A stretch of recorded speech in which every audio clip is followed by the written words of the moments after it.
بسم اللہ الرحمن الرحیم۔ السلام علیکم دوستو، ہمارا پیارا اسلام ایک سچا دین ہے۔ مسلمانوں کی تاریخ اسلامی واقعات سے بھری پڑی ہے، خصوصاً ہمارے پیارے نبی حضرت محمد مصطفیٰ صلی اللہ علیہ وآلہ وسلم کے واقعات اور ان کی نصیحت کردہ احادیث اور اصحاب کرام کی روایات۔ جب حضور صلی اللہ علیہ وآلہ وسلم رحلت فرما گئے تو حضرت ابو بکر صدیق رضی اللہ تعالیٰ عنہ نے قرآن پاک لے کر محفوظ کیے۔ آپ صلی اللہ علیہ وآلہ وسلم کی حدیث کو جمع کرنے کے لیے بہت سے اہتمام کیا، دنیا بھر سے عالم فاضل لوگوں کو جمع کیا اور دنیا بھر سے احادیث کا مجموعہ اکٹھا کیا۔ حضرت ابو بکر صدیق رضی اللہ تعالیٰ عنہ کے بعد حضرت عمر فاروق رضی اللہ تعالیٰ عنہ نے یہ ذمہ داری پوری کی۔ قرآن و حدیث کے حوالے سے بے نمازی کے لیے حکم، جنہوں نے نماز کو ضائع کیا عنقریب وہ جہنم کے خاص طبقے میں ڈالے جائیں گے۔ القرآن، جس نے جان بوجھ کر نماز ترک کی تحقیق اس نے کفر کیا۔ الحدیث، بے نمازی کی عمر میں برکت نہیں ہوگی، بے نمازی کی قبر تنگ کر دی جائے گی اور آخرت میں سختی سے حساب لیا جائے گا۔ الحدیث، صالحین کی علامات بے نمازی کے چہرے سے ہٹا دی جائیں گی۔ الحدیث، بے نمازی کو کسی عمل کا ثواب نہیں دیا جائے گا۔ الحدیث، بے نمازی بھوک اور پیاس کی حالت میں مرے گا، اس کی پیاس نہ بجھے گی اگرچہ دریاؤں کا پانی بھی پلا دیا جائے۔ الحدیث، سلطان اسلام بے نمازی کے قتل کا حکم دیں۔ امام مالک، ترک نماز کفر ہے۔ امام احمد بن حنبل، بے نمازی کو مسلمانوں کے قبرستان میں دفن نہ کیا جائے۔ غوث اعظم، بے نمازی کی دعا قبول نہیں ہوگی۔ الحدیث، دعا کے آداب۔ دوستو، جس طرح ہر کام کرنے کے کچھ اصول و قواعد ہوتے ہیں، اسی طرح دعا کے بھی کچھ آداب ہوتے ہیں جو اللہ تعالیٰ نے قرآن حکیم کے ذریعے اپنے بندوں کو سکھائے ہیں۔ اسی طرح دنیا کے سب سے افضل انسان حضرت محمد مصطفیٰ صلی اللہ علیہ وآلہ وسلم نے بھی دعا کے اصول و آداب بتائے ہیں، جن کو ملحوظ خاطر رکھ کر دعا مانگی جائے تو نہ صرف دعا قبول ہوتی ہے بلکہ انسان میں احساس اور بندگی بھی بڑھ جاتی ہے۔ حدیث کی روشنی میں رسول اللہ صلی اللہ علیہ وآلہ وسلم نے ارشاد فرمایا، ہاتھ اٹھا کر دعا مانگو، ہتھیلیوں کا رخ سامنے ہو، الٹے ہاتھ کر کے دعا نہ مانگو، اور جب دعا مانگ لو تو اٹھے ہوئے ہاتھ اپنے چہرے پر پھیر لو۔ دعا کی اہمیت۔ اسلام میں دعا کی بڑی اہمیت ہے، اسے عبادت کا مغز بھی کہا جاتا ہے۔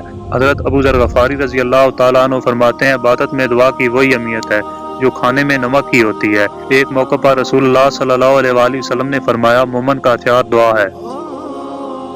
عبادت کی جان۔ حضرت سید ابی بن کعب رضی اللہ تعالیٰ عنہ سے مروی ہے کہ میں نے بارگاہ رسالت میں عرض کیا، یا رسول اللہ صلی اللہ علیہ وآلہ وسلم، آپ پر بکثرت درود بھیجتا ہوں، میں آپ پر درود بھیجنے کے لیے کتنا وقت مقرر کروں؟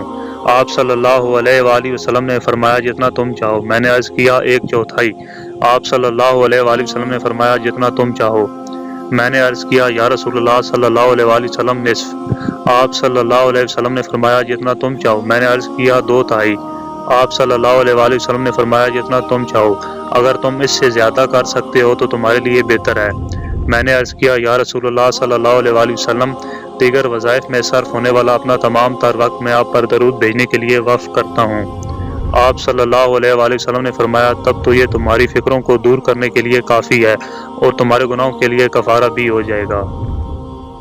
علم کا بادشاہ۔ تورات کے ایک بہت بڑا عالم حضرت علی رضی اللہ تعالیٰ عنہ کی خدمت اقدس میں حاضر ہوئے۔ اس نے حضرت علی کے علم کے بڑے چرچے سن رکھے تھے، اس لیے وہ آپ کی ذہانت کا امتحان لینا چاہ رہا تھا۔ اس نے حضرت علی کے سامنے چند سوالات پیش کیے اور بولا، اے علی، مجھے ان کے فوراً جواب دیں۔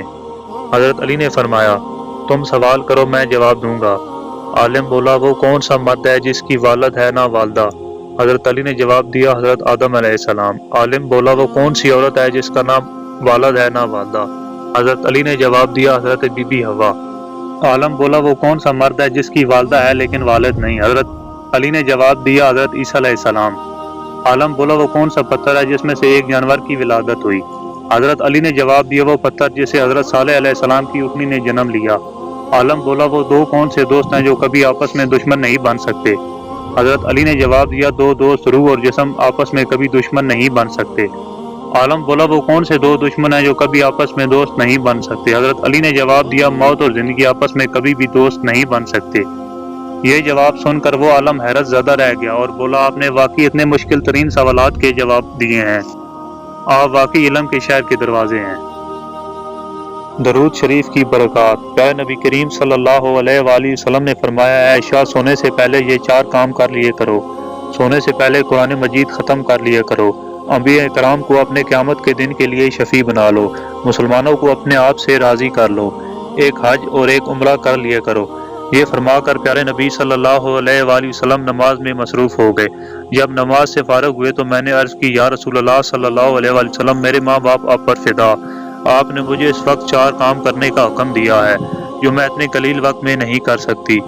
حضور اکرم صلی اللہ علیہ وآلہ وسلم مسکراتے ہوئے بولے، اے عائشہ، جب تم قل هو اللہ احد یعنی سورۃ اخلاص 3 مرتبہ پڑھو گی تو گویا تم نے قرآن کریم ختم کر لیا۔ جب تم مجھ پر اور مجھ سے پہلے انبیاء کرام پر درود پاک پڑھو گی تو گویا ہم قیامت کے دن تیرے لیے شفیع ہو جائیں گے۔ جب تم مومنوں کے لیے استغفار کرو گی تو تجھ سے راضی ہو جائیں گے، اور جب تم کہو گی سبحان اللہ ولا الہ الا اللہ واللہ اکبر تو تم نے ایک حج اور ایک عمرہ کر لیا۔ 3 ایسے لوگ جن کی عبادت قبول نہیں ہوگی۔ رسول اللہ صلی اللہ علیہ وآلہ وسلم نے ارشاد فرمایا، 3 ایسے لوگ جن کی عبادت قبول ہونا تو دور کی بات، ان کی نماز کانوں سے اوپر بھی نہیں جاتی۔ نمبر 1، ایسا غلام جو مالک کی اجازت کے بغیر گھر سے بھاگ جائے، جب تک پلٹ کر واپس نہیں آتا اس کی نماز قبول نہیں ہوگی۔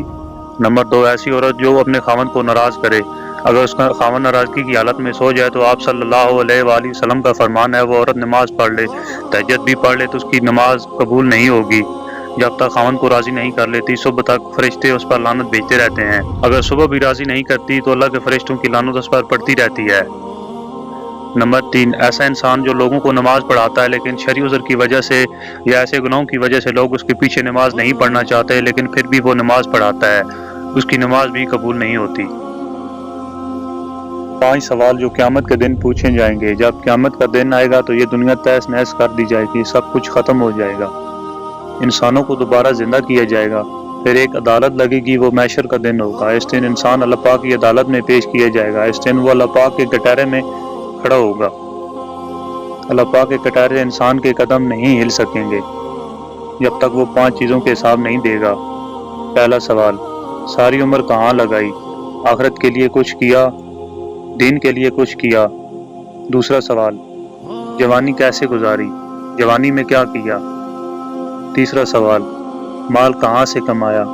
حلال سے یا حرام سے؟ چوتھا سوال، مال کہاں خرچ کیا؟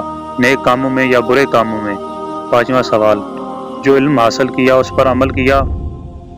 عظیم قربانی عظیم قربانی کون سی ہے؟ عظیم قربانی وہ ہے جو اپنے نفس کو مار کر رضا الہی اور قرب خداوندی حاصل کرنے کے لیے دی جاتی ہے۔ عظیم قربانی وہ ہے جس میں دنیاوی غرض نہیں بلکہ اپنے رب کی رضا اور خوشنودی پوشیدہ ہو۔ عظیم قربانی وہ ہے جس کے نتیجے میں انسان مومن کے درجے تک پہنچتا ہے اور اس کا دائرہ بہت ہی وسیع ہو جاتا ہے۔ عظیم قربانی وہ جو ایک باپ نے اپنے اکلوتے بیٹی کی دی، جس کی غرض صرف حکم الہی پورا کر کے رضا الہی اور قرب خداوندی حاصل کرنا تھا۔ حضرت ابراہیم علیہ السلام وہ عظیم باپ تھے جنہوں نے اللہ کے حکم کو اولاد کی محبت سے مقدم رکھا اور اپنی سب سے پیاری چیز یعنی اپنے اکلوتے بیٹے کو قربان کرنے کے لیے تیار ہو گئے۔ حضرت اسماعیل علیہ السلام وہ بیٹے تھے جن کے نزدیک اپنی جان سے زیادہ عزیز حکم الہی تھا، جس کو پورا کرنے کے لیے انہوں نے اپنے والد کی مدد کی، لیکن یہ خدا کی عنایت اور مہربانی ہی تھی کہ اس نے ان کی قربانی کو قبول فرما لیا۔